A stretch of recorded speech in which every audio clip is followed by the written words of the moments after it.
And welcome to Racing, Pacing, Chasing. It's time for the racing segment, Season 2, Episode 18. I'm Aaron Bain. Tommy Javor joins me again. Tommy, welcome. It's great to be here at Jarmer's Kitchen, mate. I thought when we come, I thought it was Javor's kitchen. I thought, where are we going tonight? Yeah, I've been good, and I thought Rocky might have bought me a little restaurant, but no, Jarmer's Kitchen. How about it? He bought us here for tea tonight, didn't he? No, there's no food. We've got 5 shows to record, 7 beers on tap, every spirit you could possibly want. Lovely little boutique location in Bowden. It is a beautiful little restaurant here. We'll actually come down and enjoy it sometime. But our other sponsors, good to have the Prince Albert Hotel Gawler back. Also the Choice Hotels Group, both fantastic sponsors. Hopefully heading out to the Prince Albert Hotel next week. We might have a palm in a pint there together, mate. I'd like that. Anyway, it didn't have a lot of luck last week with Mr. Impact, mate. Well, look, I mean, 9 out of 10. It's 9 weeks in a row you've either got your money back or won. It was a $4 win. I was a little exasperated, thanks to my wife's Year 10 English class for Word of the Week, when Sikorsky got scratched, so that was the main Impact tip. But the each way Impact Schnitz did sneak in for third to win us $4. Is that 2 weeks in a row you've been scratched? No, I think it was the week before that, because the week before last, of course, was Dixon Street powering to the line. I see you've tipped that a bit later. Yes, he will. Dixon Street comes mate, up. I've got to tell you, the consortium have spoken. I don't want to steal the thunder of Tommy's Impact, but Tommy's Impact is going to take a slight different tangent this week. Yeah? Yes. 50 Shades of Impact. There's going to be 50 Shades of Impact with Tommy Javor. Yes. Look out, we look forward to that. Anyway, there's a fair fight going on in Victoria since the decision to leave the spring carnival races in the traditional time slots. We support them, but there's some out there that don't. Yeah, my man, I call him Pete the Thousand, or otherwise known as Pete Legrand, Melbourne Racing Club Chairman. He's come out, and I'm going to quote what he said, because stronger words than what I'd said, but really great to see he's agreed with us. Gutless, weak and predictable. That's something you use on a footy field. Gutless, weak and predictable. Back in the 80s, maybe, yeah. Very, very strong words there from Pete Legrand. Calling the Board of Racing Victoria gutless, weak and predictable. It's interesting because it seems the decision was based around, rightly, the 4 biggest trainers, Waller, Waterhouse, Hayes and Kieran Marr. They all opted against the decision to move it and wanted to leave it the same. Plus the largest owners in ODI Racing, Hawks, Moroni and Godolphin also not wanting to change. It's Melbourne Racing Club maybe was out of line saying the majority of trainers want to change because it is the old 80-20 rule when you come to this, but it's no doubt a hot topic. Yeah. Your thoughts? You agree with me, didn't you? I certainly didn't disagree. I'm saying leave it. Tradition's tradition, and unlike the pacing, where they've moved into Dominion, they've scrapped it for this year. I don't think that's fully right either. I think we're starting to see things return to normality. Yep. Crowds back at New South Wales. Yep. Crowds back at 2,000 at the Showdown this weekend. Yep. Footy at Community 500, so you'd hope, and I mean, we've had some offline conversations, hope, pray, I can get out and watch the trotters and watch the races. Mate, we don't get 100 at Globe Derby, so you're welcome to come back. Better still, just say you're writing, and you'll be right, but anyway. That old chestnut. But yeah, look, we are starting to come out of the madness that has been COVID, and moving forward. Moving forward. As we said, we must thank our sponsor. We'll lead into the short break with News, Brews and Barbecues, thanking the Prince Albert Hotel Gawler and the Choice Hotels Group and many of the other sponsors that bring us this segment week in, week out. It's time for News, Brews and Barbecues. News, Brews and Barbecues, thanks to Punk Club and our good friend Jason Neve. It's due that we get out there, so download the Punk Club app. Things returning to normality. You can get together with your mates, have a puns or two down the pub, and no better way to jump on the app and do it there all in one application. But noticing more and more Victorian trainers making the hop across the border for the good Saturday prize money. And once upon a time it was sort of just 2-year-olds, but now we're seeing a lot of older horses make their way across the border. Yeah, look, obviously the South Australian prize money, it's better than the Victorian country, so why wouldn't they come? And what some beautiful places to race. The Muzzabizza, of course. You've got Morphettville and even places like Gawler and that. So it's great to see those horses, instead of racing a big country, just making the trip over because the offerings are there. Yeah, no, certainly. Now you've potted Hannah on the show the last couple of weeks. How does Hannah get another gig? She's 3rd week in a row. She's up. I'll tell you why she's got another gig. Poor old hands. She made the old stiff shizzle list last week for the pick 7 that went wrong. It just went awry when the red hot favourite had. Well, it snatched victory from the jaws of defeat. From the you know the one. Yeah. Anyway, And of course, the horse that let it down was Sonnery. Well, it was won by a lazy 2 lengths its next start. Just on Monday. dogged How does that feel? Yeah, oh, mate, so yes. Let me see if I get this right. It snatched defeat from the jaws of victory. That's what was happening. $19,000. She would have been sitting there counting the money, you know. But this week. Anyway, yeah. Now seems jockeys are slow learners, and with the punting, Group 1 winning Adam Hieronymus. Thank you. You've helped me out. He'll face 29 charges, they tell me, of bets placed on horses he wasn't riding, and 2 charges relating to rides he was on. Interesting to see what goes on here. Well, again, if we compare it to, say, James McDonald, who got 18 months for betting on a horse he was riding, Adam's got 29 charges to face. Plus 2. Plus 2, 31. That's a lot of charges. He's got a fair hell of a I wish him all the best. You may not need to pronounce Hieronymus too many more times in the near future. Yeah, good luck, Adam. Anyway, you might be looking for a job at the SNFL now they're back. Sandful. Time for a brew, and Richard and Chantel Jolly had a double with Irish Mint and all banter at Morpheville last Saturday, and the stable has been going really, really well for some time now. So we just hope Richard had a few beers and had a good feed after the race on Saturday night and shared it with the stable. Yes, Richard, of course, I love Richard. One of the very few men, and I say this with all sincerity, one of the very few men in the world that could pull off the Sneens look, the jeans and sneakers. He trots around, comfort first. He loves it. He's not going any shout out. He would have. He would have. I've been lucky enough to have a beer with Richard. What a humble guy.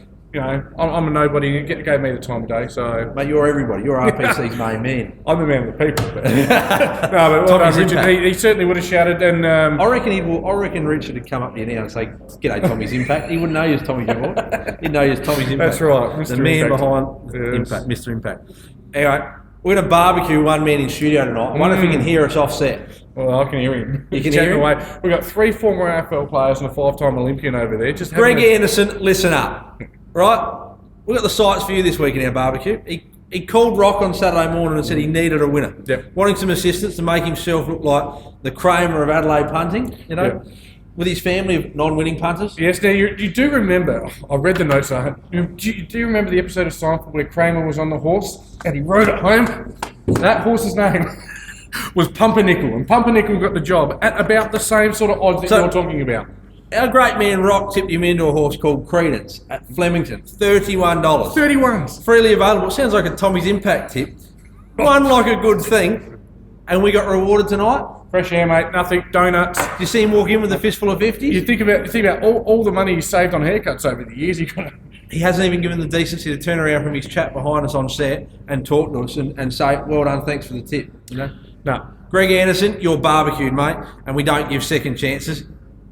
You're in the firing line. Anyway, we move on to 3 Wide No Cover.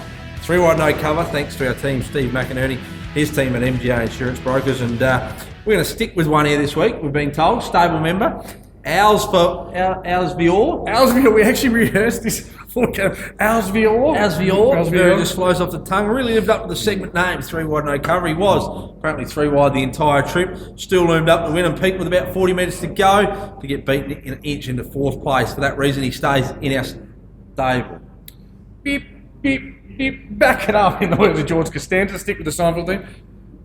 I don't like it. So, in my opinion, and again, I know you're the trainer and I'm just the mug punter. Sorry, guys, we're going to go to the replay, but we'll let you have your No. You get X amount of chances in horse race. It's in a winning position. It should win. I watched it today. 3 wide the trip. The horse that beats it comes 5 wide and beats it comfortably, and it finishes 4th. It's not like it doesn't lose by a nose. It's in a winning position. It should win the race. It doesn't. If you want a sheep, get someone else on. I don't agree with Rock. I disagree. 3 Wide No Cover. I'm off it. I'm done with it. Alsvior, whatever your bloody name is. Done. I'm done with you. Let's take a look at the replay here, just for those that would like to watch the heated debate going on here. But I guess you're right, we don't give second chances. Red and blue, yellow cap. Let's have a look.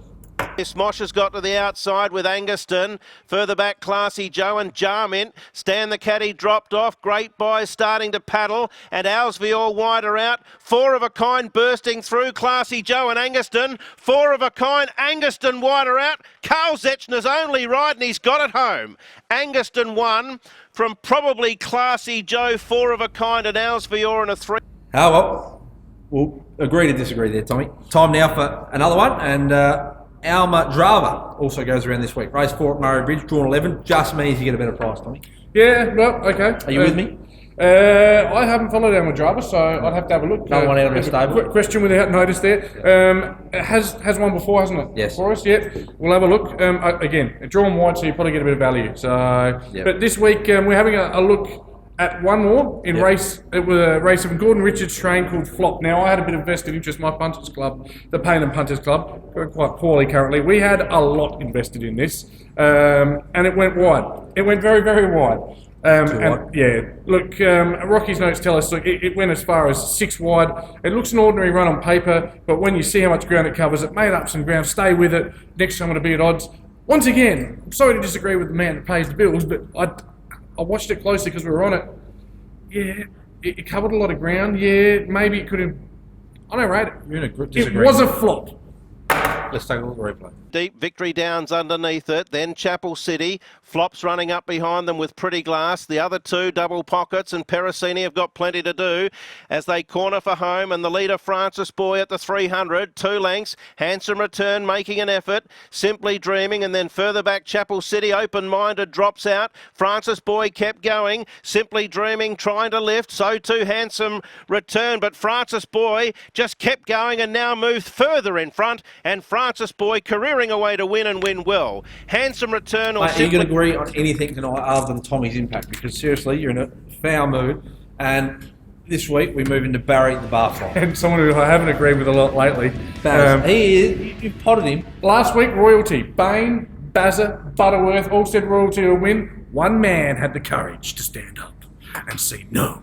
And it didn't win. So sorry about that. But yeah, I did Baz, back it. We've spoken to Baz because he thought we were coming out the Gawler this week. And he said, well, he had to ring in because he thought he was going to be on live on the set tonight and give the tip. But Team McAvoy, he's going to stick with him this week with an old favourite. One that you've disagreed on many weeks back in Jacobite Prince. He thinks this field's a little bit weaker and he thinks his old mate Princey will get him out of trouble with Dylan Kaboosh aboard with a 2 kilo claim. His form reads 5-1, 5-1, 4. What's next in that sequence, mate? I'd suggest something around a second or a third because it's the top weight. The track has already been listed as heavy. Seriously, let's take a look at the replay. You're negative, Sam, this week. I don't like it. Let's take a look at the replay of his last run. He's winning this week, he said. And he said you can all meet him at the Prince Albert to shout him a beer.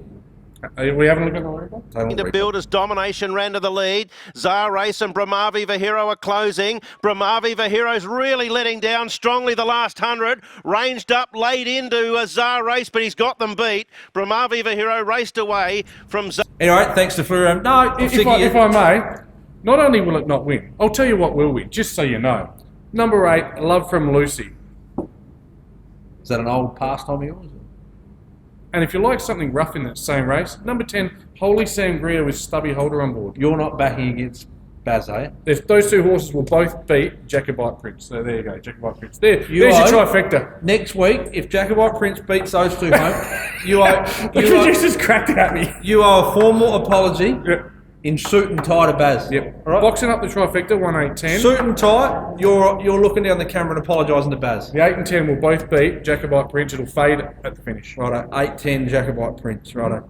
Okay, anyway, it's time for Let It Ride. Well, I'm not going to agree with the Let It Ride, mate, because it's me this week. And let's be honest, complete disclosure, we've sucked, haven't we? Horrible. We actually haven't tipped the winner on either second. because Let It Ride is the seconds. There's no there's no second chance. You're off. Yeah, and if you finish second, the people win nothing. We're trying to win money for charity. So my Let It Ride this week's pretty simple. I'm going back to something I truly believe in that was really good for me 2 weeks ago, and that is a horse called Dixon Street. It's racing out of Murray Bridge. We've seen it win at Morpheville. Race 7, number 10. I've already locked my money in on. I've got it at 350 today, which I reckon is pretty generous. I can see a real plunge on that. So Baz can go back to an old favourite. He can't, but you can. Well, mine won, and it's going to win again. Jacobite Prince won for Baz. Don't just Let It Ride, Dixon Street. Trust me, they'll get me going, and then I'm going to let that ride, and we'll go from there. It's our favourite time of week now, Tommy's Impact. Tommy, 90 seconds, all yours. Hang on, let me just, I might need more than 90 seconds this week. I think what we're going to do with Tommy's Impact, so we're going to start with my first tip for this week. And I reckon Rock's actually found some footage of it because it has recently won. It's racing at Rose Hill. It's race 7, number 7, Adelon. Got it at 3:30 today. It's got James back on board. 7 starts. Do you know how many wins in those 7 starts? Mate, I'm reading me. Oh, yeah, up here. Okay, yeah, one I'm listening. Yep. Do you know how many wins on those 7 starts? How many? 5. 5 wins from 7. So that is my impact tip of the week. But as I mentioned at the start of the show, something new. I've got a bit of a consortium. I've got a bunch of people that I do speak to that help me. They do my research. I'm not just one man. I lead a team, Tommy's Impact.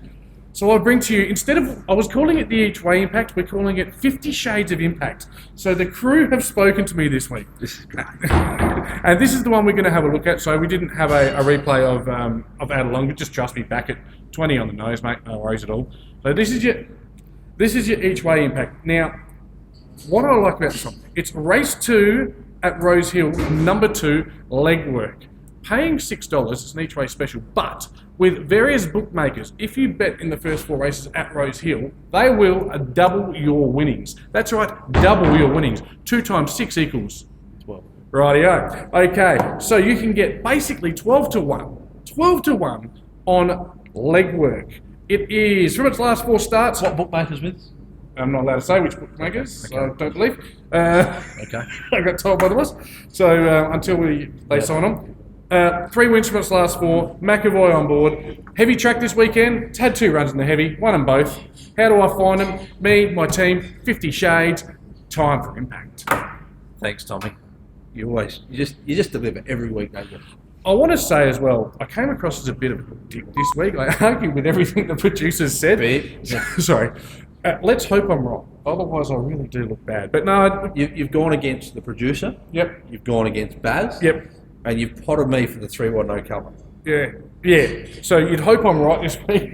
It's going to be a rough week next week. Unbelievable. I look forward to it. I'll tell you what, I'll be keeping these notes. Anyway, Tommy, it's been a pleasure again. Always look forward to this week. And we must thank the Prince Albert Hotel, Choice Hotels Group as we close.